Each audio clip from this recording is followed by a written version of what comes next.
बोलेंगे। ओम सहना भवतु। बोलिए।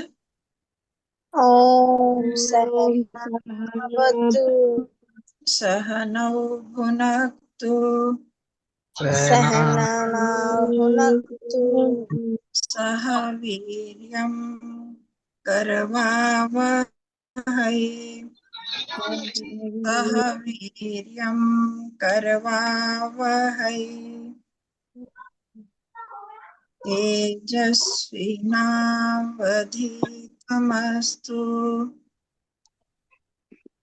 तेजस्विनावधीतमस्तु मा विद्विषावहै। मा विद्विषावहै। ओम शांति शांति शांति। ओम शांति। शांति शांति शांति। चलो, किसी ने कुछ पूछना है?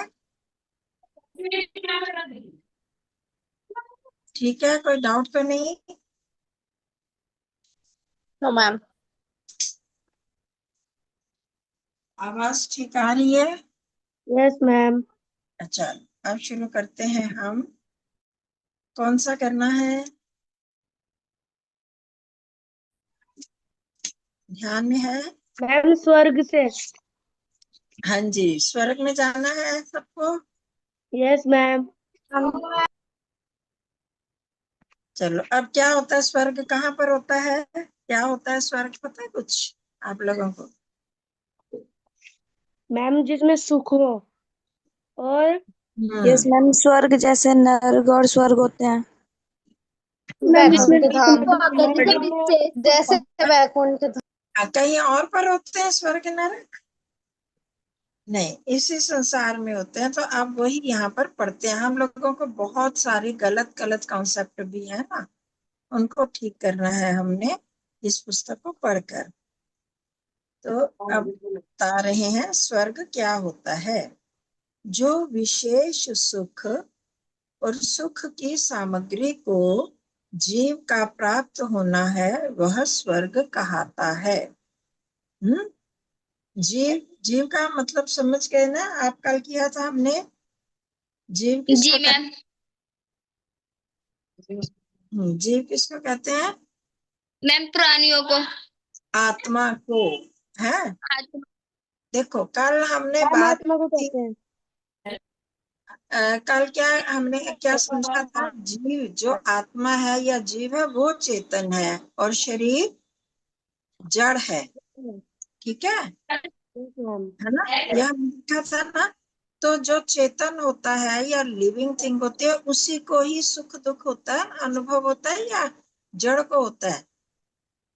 मैम आत्मा को। जड़ को। हाँ, चेतन को होता है। Yes ma'am. तो अब ये जो सुख दुख प्राप्त होगा, वो भी किसको होगा? चेतन को ही होगा। चेतन को। हाँ, इसका माध्यम या मीडिया कोई और भी हो सकता है। जैसे हम शरीर में, मेरे को सिर में दर्द हुआ तो शरीर में हुआ ना, कमर यस में मैम। दर्द हुआ तो शरीर में हुआ, या मैंने कोई बहुत अच्छी चीज खाई, बहुत स्वाद लगा, तो वो तो हम शरीर से खाएंगे। ठीक है? उसके बाद जो हमारा मन भी है, अगर मन साथ में जुड़ा होता है तो आपको सुख या दुख अनुभव में आता है। आपने बहुत बार फील किया होगा, अगर आप टीवी देख रहे हो, टीवी देखते देखते कुछ खा जाते हो, खाते हो तो आपको स्वाद का पता ही नहीं चलता। होता है ऐसे? है यस ना? मैम। अगर ध्यान कहीं और होता है तो नहीं पता चलता। ये कुछ लोग वो पंकज जी आ रहे हैं कि वो ज्वाइन नहीं कर पा रहे, क्यों?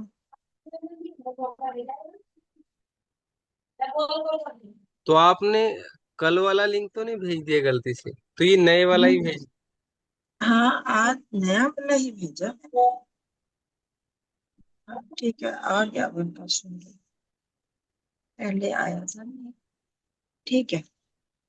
तो उनकी कोई प्रॉब्लम होगी। तो समझ गए ना। हाँ, तो इस तरह से हम ये समझाना चाह रहे हैं कि जो सुख दुख होता है वो आत्मा को ही होता है, जीव को ही होता है, पर उसका माध्यम कोई और है। हमने मोबाइल में को बहुत अच्छा गाना सुना तो हमको अच्छा लगा, या कुछ भी अच्छा दृश्य देखा, पिक्चर देखी, टीवी में देखी, तो साधन तो टीवी या मोबाइल है, पर सुन तो मैं रहा हूं ना, है ना, मैं सुन रही हूँ। तो अनुभव करने वाला हम आत्मा है। तो वो चीज यहाँ पर बताई, जो विशेष सुख और सुख की सामग्री को जीव का प्राप्त होना है। जीव मतलब जो आत्मा है, सुख या सुख की सामग्री प्राप्त करता है तो वही स्वर्ग कहलाता है।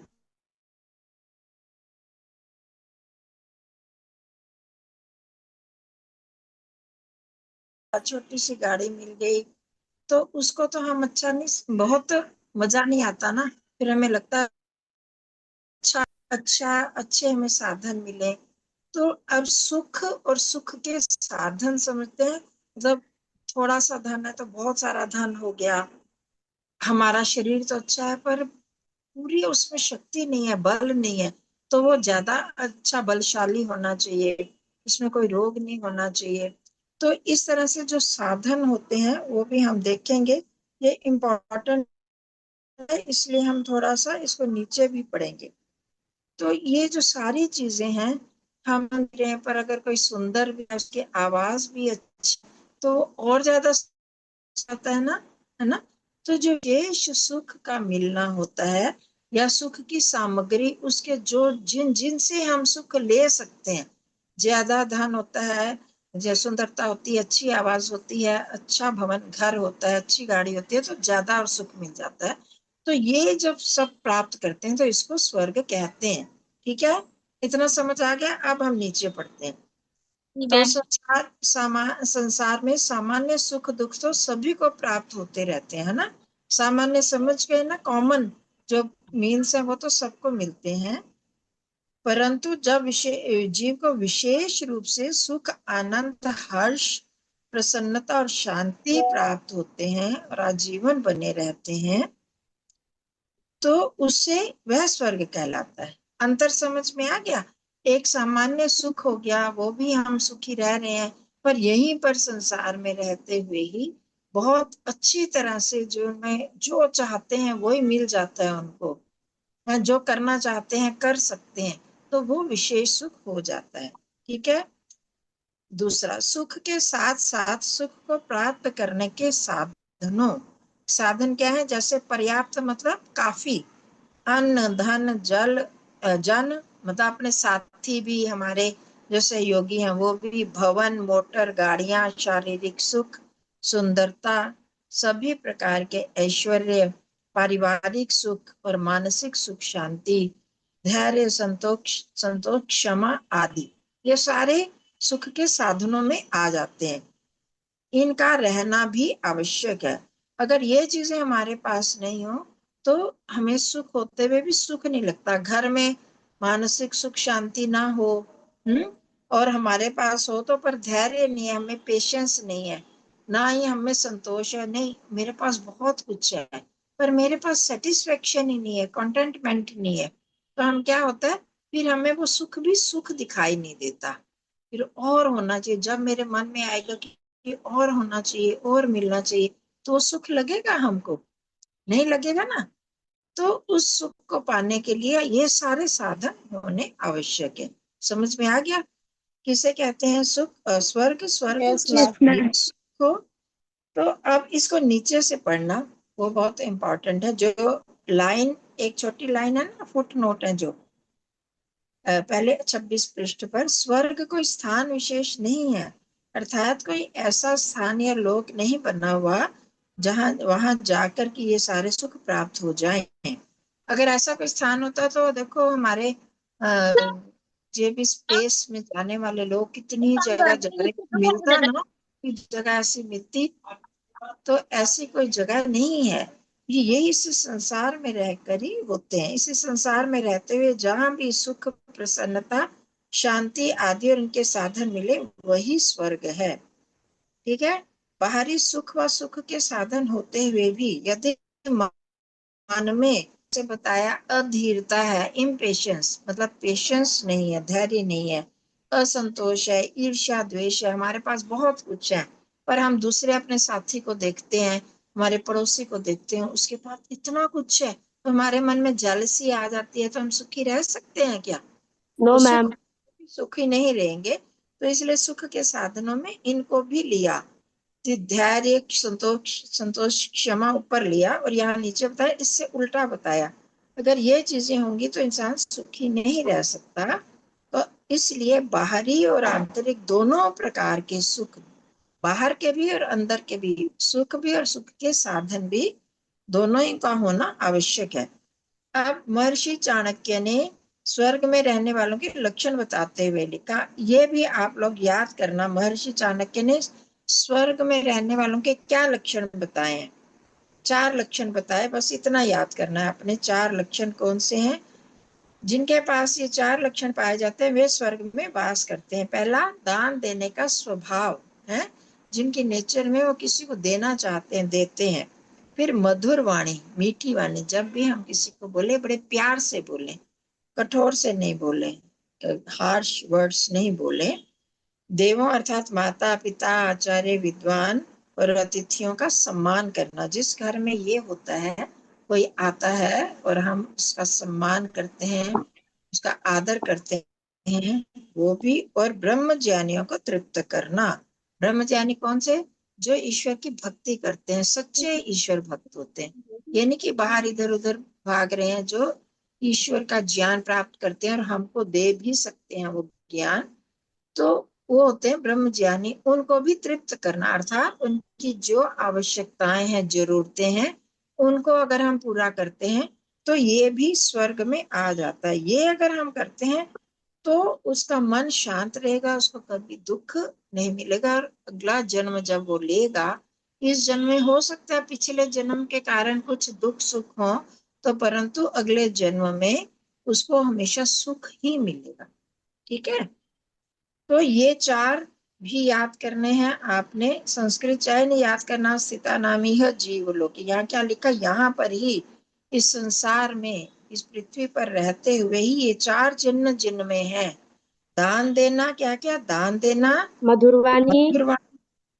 वाणी देवों, देव में, देव का क्या देवता मतलब है? दास माता माता पिता, पिता आचार्य माता पिता, ये योग्य विद्वानों और विद्वान, तिथि। का सम्मान अतिथियों का करना। सम्मान करना। हाँ, इनका सम्मान करना। कभी आप निशान लगा लो, जो ये करते हैं उनको, उनका मन भी सुखी रहेगा। और ये सुख और सुख के साधन, इस ये और याद रखना है कि स्वर्ग जो है इस संसार में ही है, कोई दूसरा लोक या दूसरी जगह नहीं है।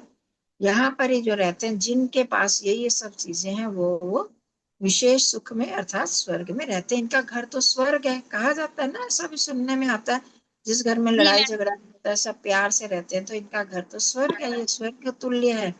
ऐसे चलो, अब 15वां, नरक। तो इससे उल्टा हो गया। जहाँ जो विशेष सुख और सुख की सामग्री थी, यहाँ पर आ गया जो विशेष दुख और दुख दुख की सामग्री को सामग्री। हाँ प्राप्त होना है, वह नरक कहलाता है। आसान हो गया ना? यस तो अब मैम। नरक, हाँ, स्वर्ग से एकदम उल्टा नरक हो गया। और जिस जैसे विशेष प्रकार के विशेष सुखों की प्राप्ति स्वर्ग है, विशेष दुखों की प्राप्ति नरक है। इनको समझाने की जरूरत नहीं है। सुख प्रदान करने वाले साधनों और कारणों का पाया जाना भी नरक कहलाता है, नरक में शामिल है। क्या आ जाता है वहां पर? शारीरिक सुख है, यहाँ पर रुग्ण शरीर, रोगी शरीर, निर्धनता, गरीबी, जिसको कहेंगे संतान का अभाव, कईयों की बिल्कुल संतान नहीं होती तो वो भी वो दुखी हो जाते हैं। तो बुरे या विपरीत स्वभाव वाले साथी का होना, हमारा जो मित्र है, अब जब बड़े हो जाते हैं तो हस्बैंड वाइफ जो उनका अलग अलग स्वभाव के होते हैं, तो वहां उनमें भी लड़ाइयाँ झगड़े चलते रहते हैं। तो इनका होना और मन की अशांति, अज्ञानता आदि, ये सारे जो हैं नरक के साधन हैं, इनसे नरक मिलता है। और इन दुखों में शारीरिक, मानसिक, पारिवारिक, आर्थिक आदि सभी प्रकार के दुख शामिल है। ये विशेष जो दुख बताया, ये खाली ये धन के दुख नहीं, इसमें आगे जो बताया शारीरिक, मानसिक दुख भी। देखो बहुत कई लोग ऐसे होते हैं जिनके पास धन, साधन, कपड़ा, मकान, ये सब बहुत अच्छी होती हैं, गाड़ियां भी हैं, परंतु उनका मन ही अशांत होता है, मन में अशांति होती है। तो मानसिक अशांति अगर होगी तो भी वो दुखी होंगे। पारिवारिक सब साधन है, पर परिवार में किसी का एक बच्चा ही बेचारा अपंग होता है और वो बच्चा मानसिक रूप से विक्षिप्त है, तो भी वो परेशान हो जाता है ना, या परिवार में वो लड़ाई झगड़ा करते रहते हैं, तो भी वो सब इससे दुख मिलते हैं, विशेष दुख मिलता है। तो ये सारे नरक के साधन है। तो अब ये आ जाओ 27 पृष्ठ पर नीचे। यहाँ जैसे चाणक्य जी ने वहां बताया ना स्वर्ग के साधनों में, इसी तरह नरक में भी, नरक के उनके साधनों में उन्होंने क्या बताया, उससे उल्टा ही है। जैसे मधुर वाणी के बदले हो गया क्रोध करना और कड़वा बोलना, दरिद्रता, अपनों से ही व्यार करना, जो गुण कर्म और स्वभाव से नीच और पतित है, जिनका स्वभाव अच्छा होता है वो इधर से नीच और पतित स्वभाव वाले हैं, उन लोगों की संगति में रहना। अच्छे लोगों की संगति में रहना अच्छा, और वो स्वर्ग हो जाता है। और बुरे लोगों की संगति में रहना कैसे, जिनका गुण कर्म, जिनके गुण ही ऐसे हैं, जो कर्म ही गंदे करते हैं, गंदे नीच स्वभाव वाले हैं, पतित गिरे हुए लोग हैं, उनकी संगति में रहना। और कुलहीन यानी दुष्ट लोगों की सेवा करना। वहां पर क्या आया था, ब्रह्मजानियों की सेवा करना, देवों की सेवा करना। तो पर यहाँ पर क्या आया, कुलहीन यानी जो पतित लोग हैं, दुष्ट लोग हैं, जैसे चोर हो गए, डाकू हो गए। आजकल के बहुत सारे सन्यासी बने होते हैं, पर बीड़ी पीते हैं, गांजा पीते हैं, सिगरेट पीते हैं, शराब पीते हैं। उन लोगों की भी अगर हम करते हैं, नहीं ये सन्यासी है, तो उसकी भी जो सेवा करते हैं, तो ये सारे जो हैं वो नरक में आएंगे। तो इनका जो हमें फल मिलता है वो बुरा ही मिलता है, इसलिए ये चीजें भी याद रखनी है। ठीक है, संस्कृत नहीं करवा रही, आपको कठिन लगेगा, इसमें से कुछ साधन नरक के जो कौन कौन से लक्षण है वो याद कर रखने हैं। चलो अब आगे आ मैम जाते हैं पेपर कब 16। होगा इसका? आपके सर 12 बताए, अगस्त। शायद 12 अगस्त। मैम 12 अगस्त की है डेट। वो पक्की डेट बता देंगे, 12 अगस्त होगा शायद। मैम लेकिन मैम तो कह रही थी इस मंथ के लास्ट में होगा। हनी हमने कहा है कि थोड़ा टाइम दो बच्चों को याद करने के लिए। आप क्या कहते हैं, इस मंथ के लास्ट में करना है या बाद में करना है? मैम बाद मैम में। बाद हाँ थोड़ा बाद टाइम मैम दो बाद में। ना। Yes ma'am. हाँ, हमने आपके सर को कहा कि इनको थोड़ा सा और समय दो। ठीक है, 12 ओके अगस्त मैम। का सोच रहे हैं, देख लेंगे। ठीक है ओके मैम। यस हाँ? Ma'am. Yes ma'am. Okay ma'am. चलो अब आगे आगे विद्या, 16 विद्या, इसके बारे में पहले भी बात की थी मैंने, है ना, पीछे हमने किया था ना, पुण्य यस मैम। प्राप्त विद्या यस से ईश्वर मैम। प्राप्ति, परलोक में भी कहा था। तो विद्या क्या होती है, अब असली चीज समझना, जो आप स्कूल में पढ़ते हो वो विद्या नहीं है, वो तो एजुकेशन है, वो शिक्षा है। ठीक है, और विद्या क्या है, जो शॉर्ट में मैं बताती हूँ, सत्य सत्य हर चीज का, हर वस्तु का, छोटी से लेकर बड़ी वस्तु तक सबका ठीक ठीक ज्ञान जो हमें मिलता है, ठीक नॉलेज, वो विद्या होती है। और फिर उस नॉलेज को लेकर फिर उससे हम उसका यूज करते हैं, उसको यूटिलाइज करते हैं। ये चीज जैसे आजकल बिजली, इलेक्ट्रिसिटी बनाई, तो अग्नि से, पानी से उन्होंने इलेक्ट्रिसिटी बनाई, फिर इलेक्ट्रिसिटी का हम क्या क्या यूज कर सकते हैं, ये करके कितना यूज कर रहे हैं ना हम लोग। अगर एक दिन बिजली चली जाती है तो हम कितना परेशान हो जाते हैं। अब देख लो, हम लोग ये कर रहे हैं, मोबाइल का यूज कर रहे हैं, लैपटॉप का कर रहे हैं, अगर बिजली ना हो और उसमें हम इसको चार्ज ना कर पाए तो फिर इसका उपयोग नहीं कर सकते ना। तो ये चीजें जितनी भी बनी है संसार के पदार्थ, अब देखो गूगल मीट का कैसे संसार से, ये वातावरण से किरणें लेकर कैसे इन लोगों ने हम तो जानते भी नहीं, इनको कैसे जोड़ दिया, और हम लोग दूर दूर रहकर भी इनका उपयोग कर सकते हैं। अभी कितना लाभ उठा रहे हैं ना हम बैठे हुए। तो इसको विद्या का असली मतलब यही है कि किसी भी, अब हम परिभाषा पढ़ते हैं फिर डिटेल में करेंगे। जिससे ईश्वर से लेकर पृथ्वी पर्यंत पदार्थों का सत्य विज्ञान होकर उनसे यथा योग्य उपकार लेना होता है, इसका नाम विद्या है। तो क्या है विद्या? जिससे ईश्वर से लेकर, ईश्वर सबसे बड़ा और सबसे सूक्ष्म है, उससे लेकर पृथ्वी तक, पर्यंत क्या होता है? तक। मतलब पृथ्वी हमको एकदम दिखाई देती है और ईश्वर बिल्कुल दिखाई नहीं देते। तो उस छोटे से छोटे सूक्ष्म चीज से लेकर इस पृथ्वी तक के जितने भी पदार्थ हैं, इसमें सारे पदार्थ आ जाते हैं, सारी चीजें, सभी, ऑल थिंग्स। तो वो उनका सत्य विज्ञान, उनको ठीक ठीक से, खाली ज्ञान ऊपर ऊपर से नहीं, उनका विशेष ज्ञान प्राप्त करना, और वो भी सच सच ज्ञान करना, उस प्राप्त करके उस नॉलेज को लेकर फिर उनसे यथा योग्य, उनसे जितना जितना हम उपकार ले सकते हैं, मतलब जितने जितने अच्छे काम उनसे कर सकते हैं, इसी का नाम विद्या है।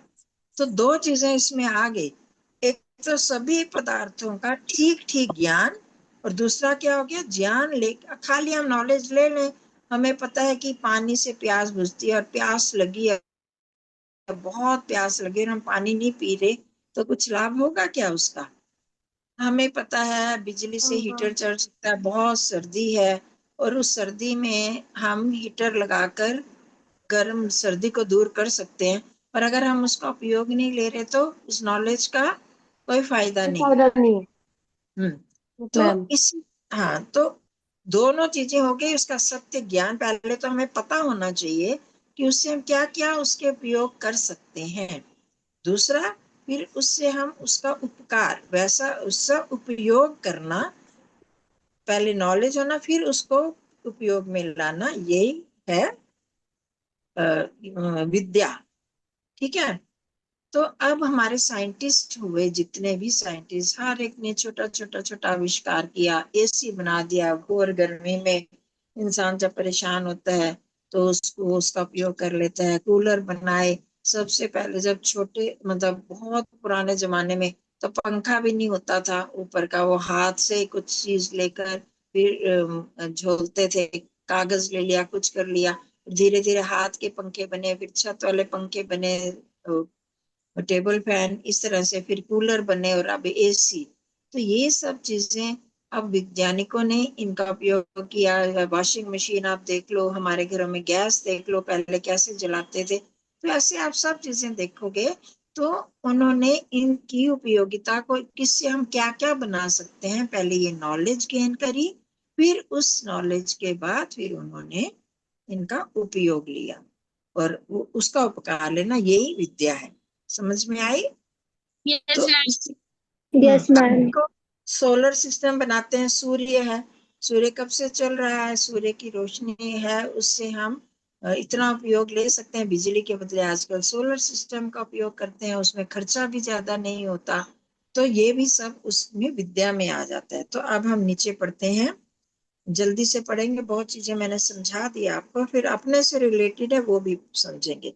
विद्या से तात्पर्य आज की शिक्षा से नहीं है, किसी भी प्रकार की पुस्तकों को पढ़ लेना और उनसे उल्टा सीधा ज्ञान प्राप्त करना विद्या नहीं कहलाता। जहां समझ नहीं आएगी वहां पर पूछ लेना।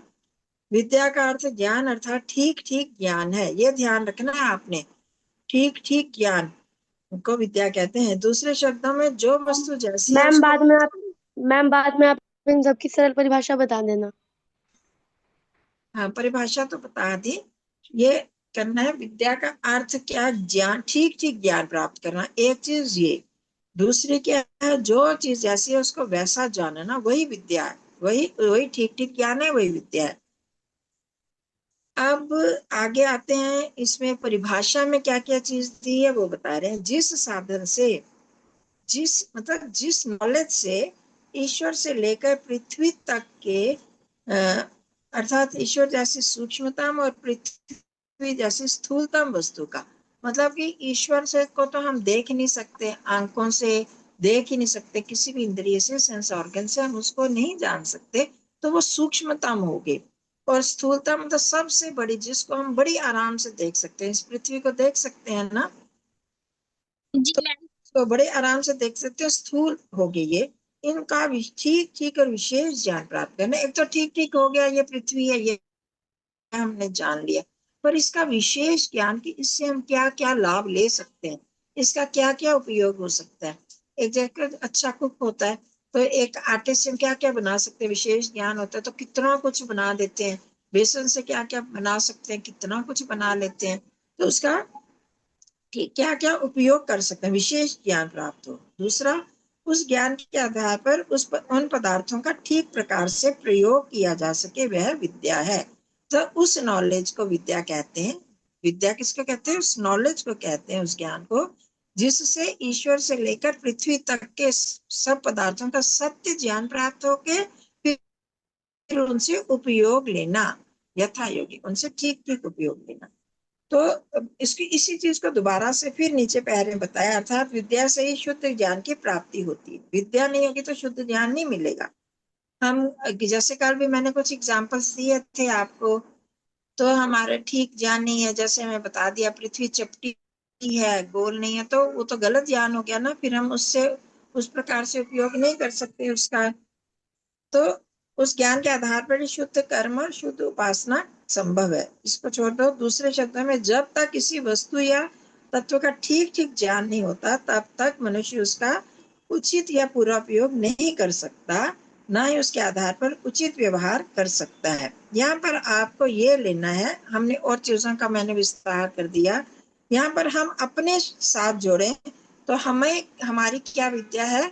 हमने ये जानना है कि हम जो मनुष्य हैं, तो विद्या के आधार पर ही जान पाते हैं कि ये शरीर मैं नहीं हूँ, ये तो मेरा उपकरण, मेरा इंस्ट्रूमेंट है, ये मुझे उपयोग के लिए मिला है, क्योंकि ये जड़ है, प्रकृति से बना है, ये खत्म हो जाएगा। इससे अलग जो चेतन तत्व है, जिसे आत्मा या चेतन तत्व या जीव कहते हैं, वही मैं हूँ। तो ये शरीर मर जाता है, मैं नहीं मरता, ना मैं पैदा होता हूँ। तो फिर हम क्या करेंगे, जब हमें ये ठीक ज्ञान, बस इतना यहाँ तक करो, आगे आप छोड़ दो, है यहाँ तक, ना मैं पैदा होता हूँ। तो अब ये जब ज्ञान होगा, ये यथार्थ ज्ञान है। जब हम शरीर ही समझ लेते हैं, तो आपको पता है बहुत सारे लोग बहुत बेईमानी करते हैं, रिश्वत लेते हैं। क्यों क्यों? उनको ये लगता है कि हम शरीर हैं, हम शरीर हैं, तो शरीर के लिए जितने साधन हो सकते हैं ना, पैसा कमा लो, चाहे लोगों का कष्ट हो, लोगों को दुख दें, तो कोई बात नहीं, हमें पैसा मिलना चाहिए। पर आपको पता है ये पैसा कितनी देर तक रहता है? जब तक ये शरीर रहता है। और शरीर मैक्सिमम 100 साल तक, 100 भी नहीं, 80 90, इतनी देर तक रहता है। पर जब हम ये सोचते हैं, कल भी मैंने बताया था ना आपको, रोज ये बात हो रही है, हम आत्मा, आत्मा कभी मरती नहीं है, यस वो मैम। हमेशा रहती है। तो हमेशा रहने वाली चीज के लिए हमें इकट्ठा करना चाहिए, या जो कभी कभी रहती है उसके लिए? मैम जो हमेशा रहने वाली चीज के लिए इकट्ठा हाँ, करना चाहिए। तो वो ज्यादा बेनिफिशियल होगा ना, उससे ज्यादा फायदा होगा। तो जब हमें पता चल जाएगा कि हम आत्मा है, शरीर तो मेरा साधन है। जैसे गाड़ी होती है, गाड़ी से हम कहीं पर आप दिल्ली आओ या मैं दिल्ली से हरिद्वार जाऊं गाड़ी से, तो मेरे को हरिद्वार तक की जाके गाड़ी फिर रखनी पड़ेगी ना, फिर तो मेरे को अपने आप काम करना पड़ेगा।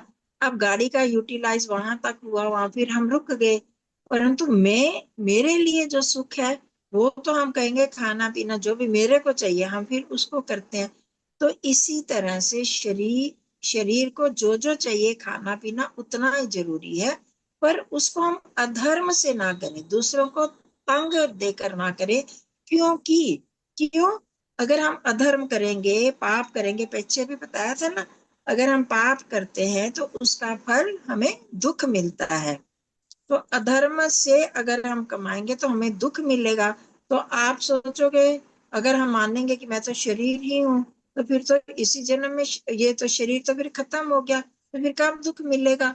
वो अगले जन्म में मिलता है, क्योंकि मैं आत्मा तो आगे भी रहूंगा। अभी पहले हमने बात की ना, सुख दुख कौन भोगता है? आत्मा। सुख आत्मा। दुख मिलता है आत्मा का, और अच्छा आत्मा मैम। हमेशा रहता है, वो नहीं कभी खत्म होता आत्मा, यस है ना। मैम। तो इसलिए तो फिर उसके उस कर्म के बदले में अगले जन्म में परमात्मा दुख देगा। तो जब हमें ये सच्चा ज्ञान होगा तो हम क्या करेंगे, हम गलत काम ही नहीं करेंगे, बचेंगे। हम ये नहीं सोचेंगे कि इस जन्म में मेरे को ये मिल जाए, ये धन मिल जाए, मेरे को सुंदरता मिल जाए। बहुत सारे मैम लोग, हम सुख प्राप्त करने ही सोचेंगे। हाँ जी, तो हमें क्योंकि सुख अभी जो मिला हुआ है, अगर मैंने गलत, अभी तो सुख मिल जाएगा थोड़ा सा, पर आगे तो इसके बदले फिर मेरे को कोई पशु भी बना सकता है परमात्मा, अगर मैंने बहुत गलत काम किए तो।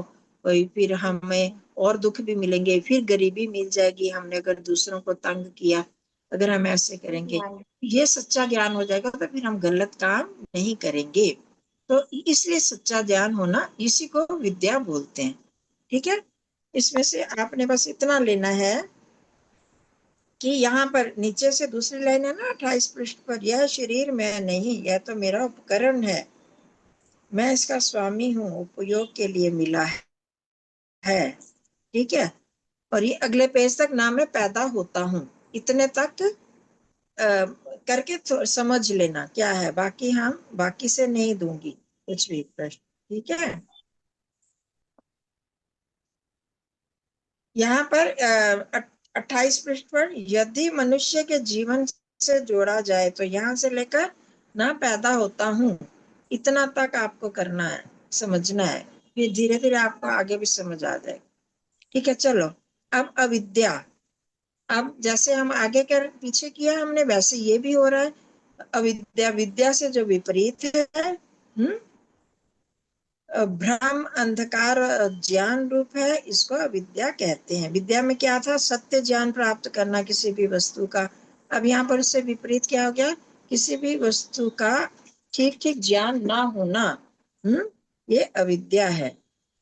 विद्या से विपरीत अर्थात जिससे पदार्थों का ठीक ठीक ज्ञान ना हो। तो ये ज्ञान कैसा हो सकता है, एक तो सच्चा ज्ञान तो एक ही तरह का होगा, और विपरीत ज्ञान बहुत तरह के हो सकते हैं। आपको पता है 4 × 4 कितने होते हैं, क्या मैम? 4 8। + 8। मैम ये 8। ये मैम सच्चा 8 ज्ञान। होते हैं। हाँ, ये आंसर, सच्चा आंसर एक है या बहुत सारे हैं? मैम सच्चा आंसर है ये। एक एक ही है। अगर जो लोग नहीं जानते तो कोई क्या करेगा, छोटा बच्चा कोई 6 कह देगा, कोई 7 कह देगा, कोई 5 कह देगा, कोई 3, मैम कोई कोई 44 कह देगा। हाँ, तो वो बहुत सारे हो गए ना। तो यस गलत मैम। गलत आंसर बहुत सारे हो सकते हैं, ठीक आंसर एक एक होता ही है। होगा। हाँ, ये समझना है हमने। यस तो ये मैम। भी चीज यहाँ बताई, ये ज्ञान भ्रमात्मक। ये मतलब गलत ज्ञान कैसा कैसा हो सकता है, एक पहली चीज हो गई भ्रमात्मक। तो गलत ज्ञान कितने तरह के हो सकते हैं, भ्रम, कई तरह के हो सकते हैं। इल्यूजन, जिसमें एक वस्तु को दूसरी वस्तु समझ लेना।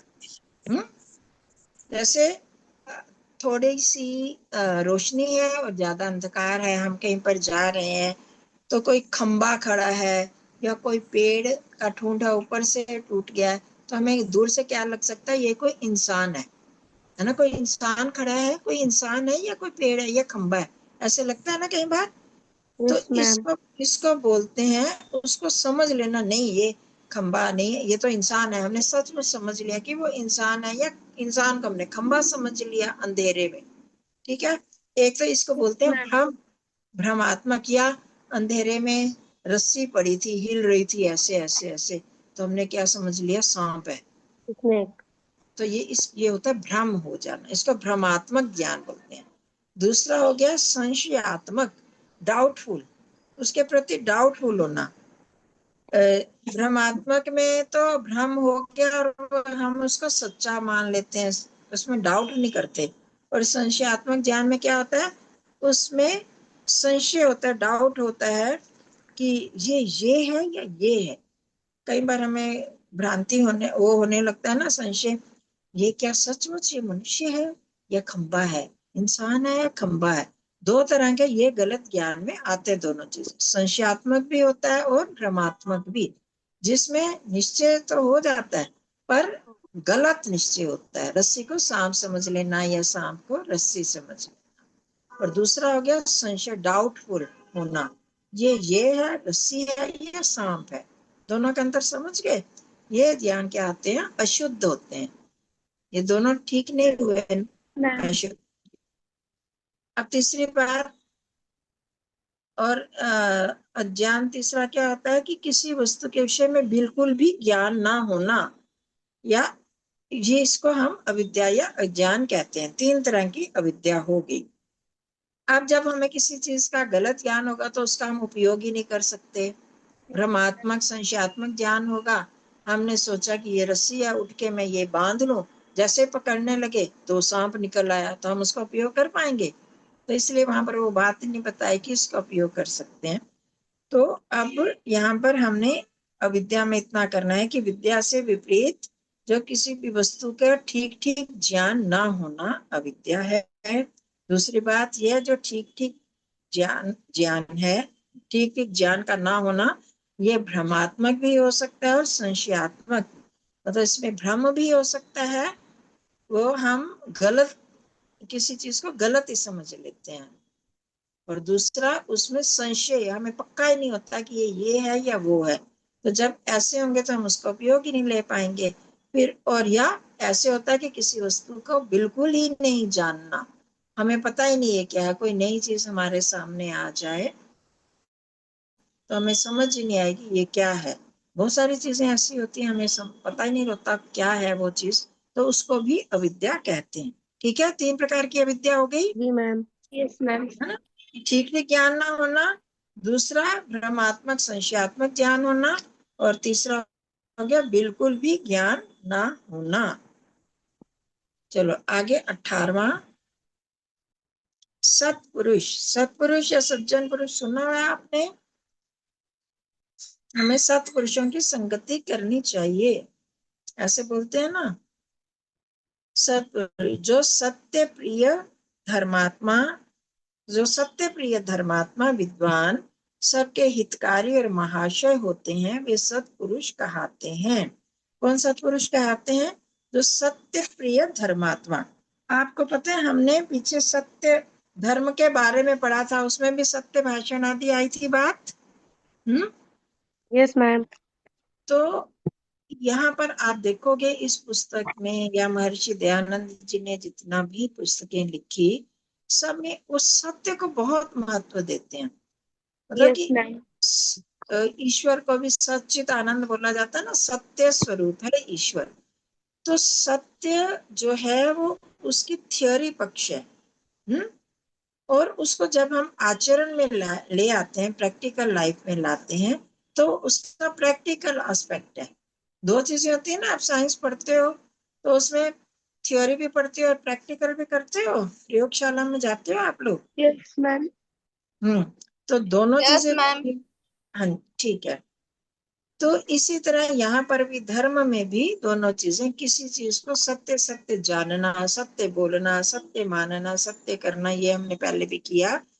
तो ये तो हो गया उसका एक एस्पेक्ट, जिसको हम थ्योरी बोलते हैं कि मैंने जान लिया, कर लिया। अब उसको प्रैक्टिकल रूप में, उसको जब हम आचरण में लाते हैं तो वो धर्म हो जाता है। ठीक है, अब हम इसकी व्याख्या समझेंगे। तो जो सत्य प्रिय धर्मात्मा, ऐसा व्यक्ति जो सत्य प्रिय भी है और धर्मात्मा भी है, धर्म वो उसको पालन भी करता है, सत्य का पालन भी करता है, तो वो विद्वान भी हो, तो सबके हितकारी, जो और सबका हित करने वाला होता है। समझ के बाद 3 चीजें बताई, सत्य प्रिय धर्मात्मा विद्वान होता है, और सबका हित करने वाला होता है, और महाशय होता है, उसे सत्पुरुष कहते हैं। क्या अब इसके बारे में हम आगे पढ़ेंगे? 5 लक्षण बताए, उनके 5 कैरेक्टरिस्टिक्स हैं।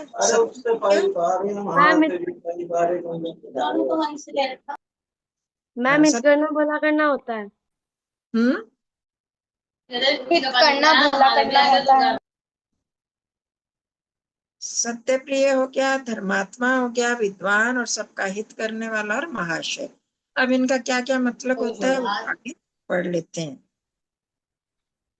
सत्पुरुष और सज्जन दोनों शब्द एक ही अर्थ को दर्शाते हैं। ठीक है, सत्पुरुष कहें, सज्जन कहें, दोनों का मतलब एक ही होता है। तो इस परिभाषा में महर्षि ने सत्पुरुष के 5 लक्षण या विशेषण बताए हैं, जिनका आपस में आधार आधेय संबंध है। आधार आधेय मतलब कि एक चीज होगी तो दूसरी पूरी होगी, एक नहीं होगा तो दूसरा भी नहीं हो सकता। पहले सत्य प्रिय होगा तभी धर्मात्मा बनेगा, धर्मात्मा होगा तभी विद्वान होगा, विद्वान होगा तभी सबका हितकारी होगा, सबका हित करने वाला, और वो होगा तभी महाशय होगा। ठीक है, इतना समझ गए? यस तो मैम। अब आगे सत्य प्रिय। सत्य प्रिय वो आप समझते हो, हमने बहुत बार कर लिया, 2-3 बार। जो सत्य से प्यार करता है, इसका तात्पर्य है कि जो सत्य को मानता है, सत्य बोलता है, सत्य को ही आचरण में लाता है, कि सत्य चीज को मानता है, फिर सत्य बोल लेता है। तो बहुत सारे लोग कहते हैं कि जो चीज जैसी है उसको जरूर क्या है, ये जरूर थोड़ी है सत्य मानो, जैसा हम समझते हैं वैसे समझ लेंगे। अब इसको क्यों कहते हैं कि सच है ये गलत है? नहीं, जब तक हम सच को मानेंगे नहीं तो फिर सत्य हम कह कैसे सकेंगे? मैंने घड़ी, हमारी घड़ी खराब है ना, रुकी हुई, अगर पीछे है घड़ी, तो किसी ने मेरे से टाइम पूछा, तो अभी हमारे 1:45 हो रहे हैं, या 1-2 मिनट आगे तो हो रहे हैं। तो अगर हम, कोई हमसे टाइम पूछे और हमारी घड़ी में 1:30 बजा है, तो मैं तो उसको 1:30 ही बताऊंगी ना। तो हम यस उसको, मैम। हमें पता है हमारी घड़ी पीछे, तो हमें नहीं मानना चाहिए ना उसका टाइम। तो अगर हम मान लेते हैं तो वो गलत हो जाएगा। तो सत्य को ही मानना है, उसको ठीक करके हम माने, फिर तब हम सत्य बोलेंगे और उसको फिर हम आचरण में लाएंगे। हो गया स्पष्ट? धर्मात्मा।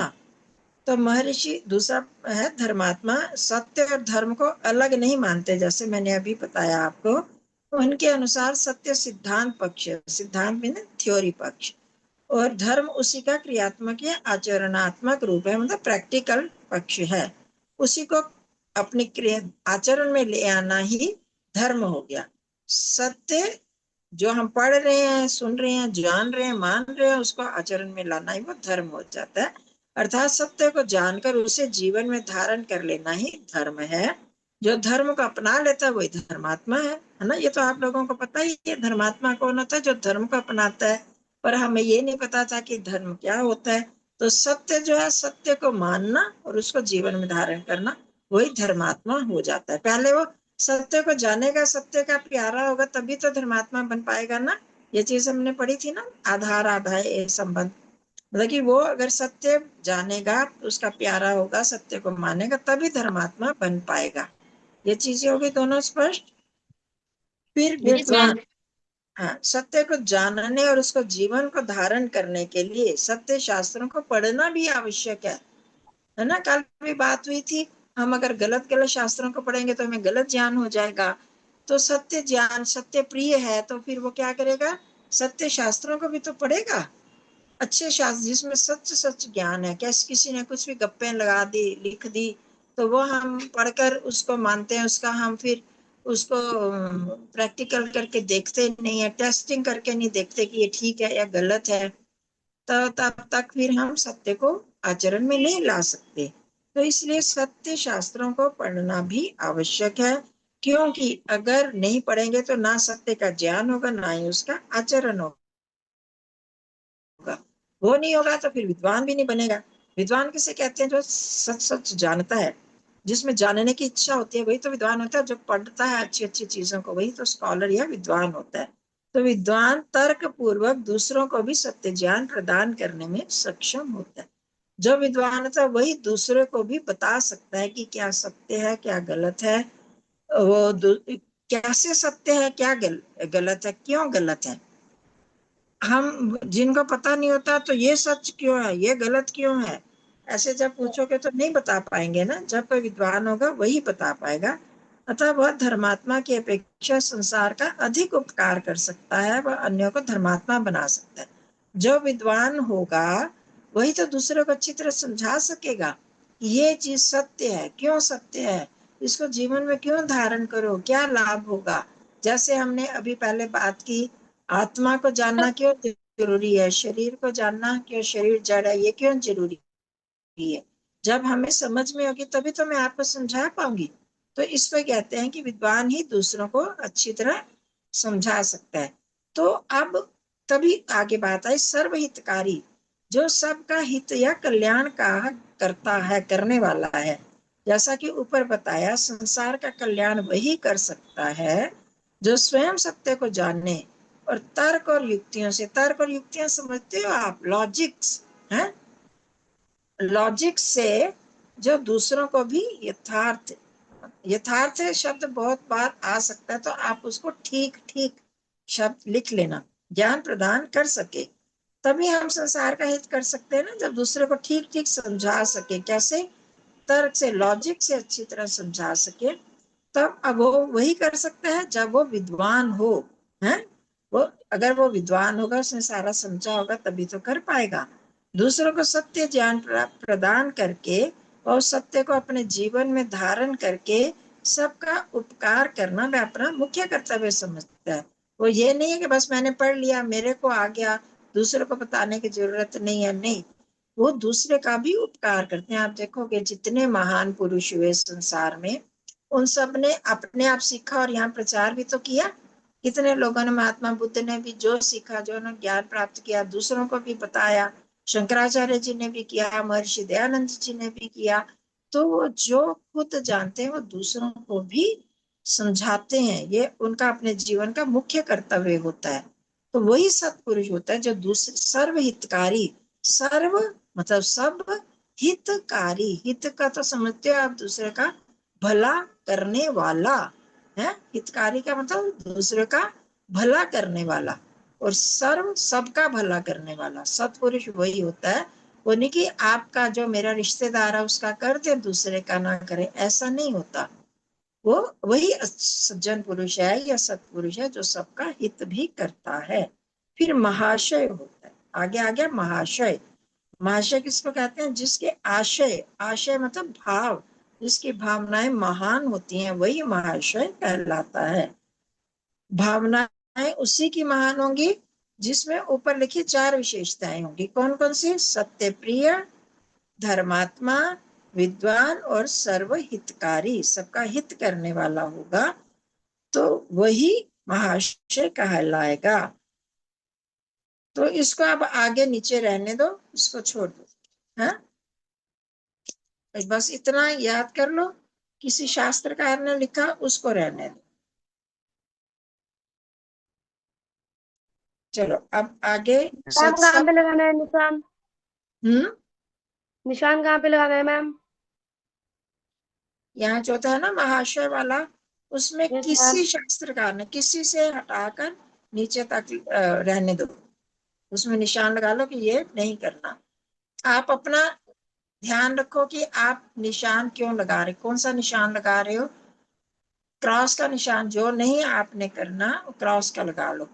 पर यह बात है कि जब आप फ्री हो जाओगे, जब आपके पास समय होगा, तब इन चीजों को भी पढ़ना है, ठीक है? तो आपकी ओके मैम। नॉलेज होगी। चलो आगे, सत्संग कुसंग 19वां। यहाँ सत्पुरुष हो गया, तो अब आगे सत्संग और कुसंग की तो बात सुनी हुई आपने। हमें हमेशा क्या करना चाहिए, सत्संग या कुसंग? मैम सत्संग। सत्संग का ये मतलब नहीं जहाँ पर कीर्तन होता है, ढोलक बजाए जाते हैं, भजन गाए जाते हैं, वही सत्संग होता है। सत्पुरुषों का संग, जैसे अभी हमने बात की ना, इसे सत्पुरुष किसे कहते हैं, तो ऐसे लोगों का संग करना सत्संग कहलाता है। और कुसंग, बुरे लोगों का संग करना, कु का मतलब बुरा, सत मतलब अच्छा। सत के साथ के बदले सुसंग भी हो सकता है शब्द। तो अब हम इसकी परिभाषा पढ़ते हैं। सत्संग और कुसंग दोनों परिभाषाएं इकट्ठी दी हुई हैं।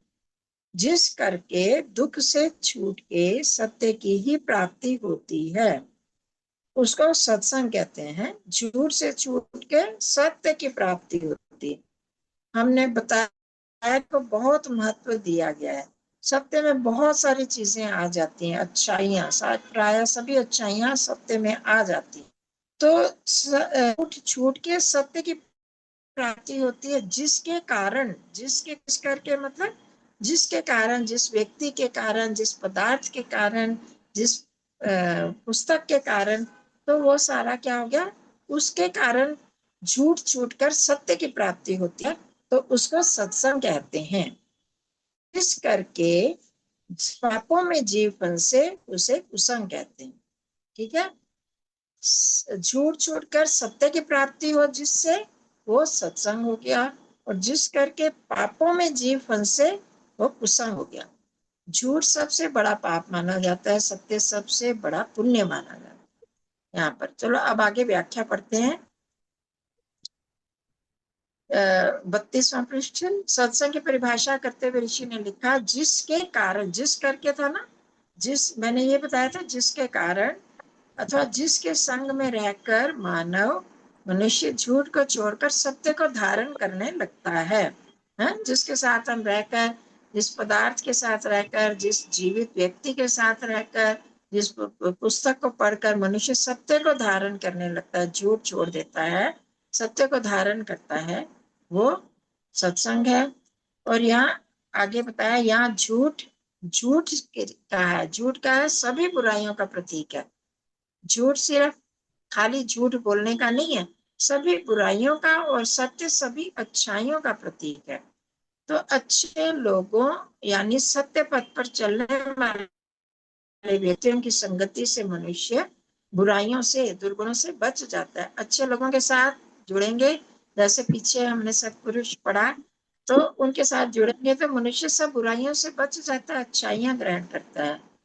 तो ऐसे लोगों के साथ जुड़ करके मनुष्य वास्तव में ही अंधकार से हटकर सत्य की ओर जाता है। बस इतना ही करो, इसमें बाकी रहने दो।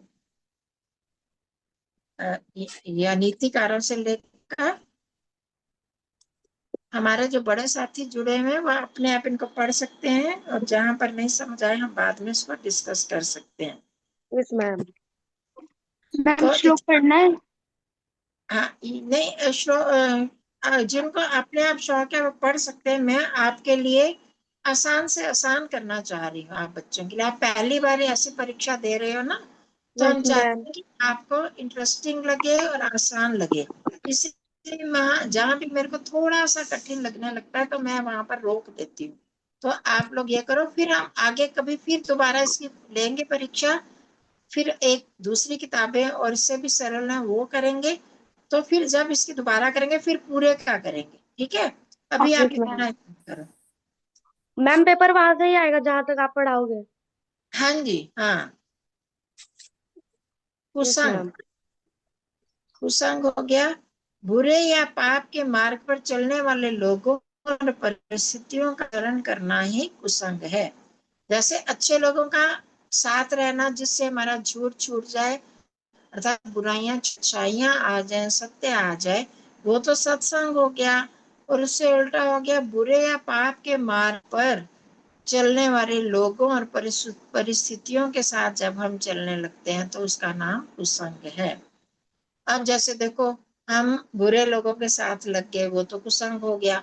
अब गंदी पिक्चरें देखना, गंदे गाने सुनना, गंदे जैसे लोग क्या करते हैं, सिगरेट पीने लगे, मांस खाने लगे, शराब पीने लगे, तो वो भी तो कुसंग में आ गया। उससे भी गलत आदतें पड़ेंगी। तो गलत परिस्थितियों में भी रहना, गलत वस्तुओं का भी प्रयोग करना, ये भी कुसंग में आता है। ठीक है, फिर अगला, सत्संग के विपरीत कुसंग के कारण, जैसे सत्संग से मनुष्य में अच्छाइयां आती हैं, तो सत्संग से विपरीत कुसंग के कारण मनुष्य अच्छाइयों से दूर होकर पाप में फंस जाता है। वहां पापों से दूर होता है सत्संग से, और इसमें पापों में फंस जाता है। तो आगे कहा, इस कुसंग से बचकर रहना चाहिए। वहां पर परिभाषा मेरे दयानंद ने अच्छा जीवन से वहां पर, तो सत्संग में तो जाना चाहिए और कुसंग से बचकर रहना चाहिए। कुसंग से मनुष्य की बुद्धि विकृत हो जाती है, बिगड़ जाती है। विकृत को क्या कर सकते हैं, बिगड़ जाती है। वह अज्ञान ग्रस्त होकर पाप में फंस जाता है। ऐसे व्यक्ति में निर्दयता, बिना कारण झगड़ा करना, दूसरों के धन आदि की इच्छा करना, बंधुजनों के प्रति सहनशीलता का ना पाया जाना आदि प्रमुख दुर्गुण आने लगते हैं। कुसंग से कौन कौन से दुर्गुण आते हैं, ये भी आ सकता है आपको। ये कुसंग से कौन कौन से दुर्गुण, दुर्गुण मतलब बुरी बुराइयां आती हैं। मैम इम्पोर्टेंट है। हाँ, इनको भी ध्यान रखना है। भी क्या क्या दुर्गुण आ सकते हैं। हम 2 भी पूछ सकते हैं, 3 भी, सारे भी, 4 दुर्गुण बताओ, 3 बताओ, 5 बताओ, तो आप बता सकते हो। ठीक है, यस मैम। आगे समझ। तो बस यस तीर्थ कर मैम। लें कि नहीं? नहीं, अभी नहीं करते, मैं बस थोड़ा सा कराती हूँ, बाकी आप अपने आप पढ़ना, मैम फिर हम परिभाषा कल समझा दो मैम। करेंगे। तीर्थ की परिभाषा समझा दो परिभाषा मैम। देख लेते हैं। हाँ, तीर्थ हम किसको कहते हैं? वैसे आप लोग किसको तीर्थ समझते हो? आपके हरिद्वार में गंगा स्नान करना, प्रयागराज में वहां पर डुबकी लगाना, इसको हम समझते हैं ना, क्या जहाँ ये 4 धाम की यात्रा करना, इनको तीर्थ समझते हैं ना हम, जी मैम। यस है मैम। ना? पर असली तीर्थ क्या है उसको समझना। जितने विद्याभ्यास, विद्या का अभ्यास, अभी हमने पीछे विद्या की, विद्या करा ना, ज्ञान प्राप्त करना, जितना हम वो करेंगे, विद्याभ्यास, सुविचार, ईश्वर उपासना, धर्मानुष्ठान, सत्य का संग, ब्रह्मचर्य, जितेंद्रियता आदि उत्तम कर्म हैं, वे सब तीर्थ कहलाते हैं। क्योंकि क्यों तीर्थ कहलाते हैं? इन करके जीव दुख सागर से तर जा सकते हैं। इनके कारण ये जो 7 चीजें बताई, ये उत्तम कर्म जो है ये तीर्थ हैं, क्योंकि इनसे जीव जो है दुख सागर से तर जाता है। असली जो तीर्थ का मतलब होता है तर जाना। तीर्थ का मतलब तरना। तरना का कहाँ से तरना? जो दुखों से, जिस ये दुख मनुष्य जो है दुखों से तर जाते हैं, उसको तीर्थ कहते हैं। ये परिभाषा मैं आपसे पूछ सकती हूँ। ये दूसरे 34 पृष्ठ पर है नीचे। जना ये तरंती तानी तीर्थानी, लोग जिसके माध्यम से दुखों से तर जाते हैं उसे तीर्थ कहते हैं। ठीक है, तो अब हमने देखना। हाँ, आप लोग क्या कर रहे हो, और पढ़ना है या छोड़ दें? टाइम तो हो टाइम गया तो, वैसे, बता दी 1 घंटा में। टाइम क्या, हमने देर से शुरू किया था इसलिए पूछ रही थी, कोई बात नहीं। तो आप ये जो नीचे वाला है ना, इसको भी पढ़ना, और आगे ये पढ़ना, फिर कल हम करेंगे, बड़ी जल्दी समझ जाओगे आप। तो ये जो तीर्थ है असली, ये 7 तीर्थ हैं जो हम गंगा में जाते हैं, या और यमुना में, सरस्वती, इन सब जगह, प्रयागराज, वहां स्नान करते हैं, वहां क्या दुखों से तर जाते हैं लोग? वहां वाले लोग दुखी नहीं होते। आप हरिद्वार में रह रहे हो, आपके घरों में, आप में रोग नहीं आते क्या? दुख आते हैं कि नहीं आते? Yes ma'am. तो हम तीर्थ उसको कहेंगे जहां से इंसान दुखों से तर जाता है। तो जो विद्याभ्यास, सुविचार इत्यादि चीजें बताई हैं, इनके कारण ही लोग जो इंसान दुखों से तर सकता है। तो वास्तविक तीर्थ यही है। ठीक है, तो बाकी हम कल करेंगे, इसको एक बार पढ़ लेना, आसान है। चलो जी। Okay ma'am. हाँ जी, सबका धन्यवाद, आपको थैंक यू नमस्ते। मैम।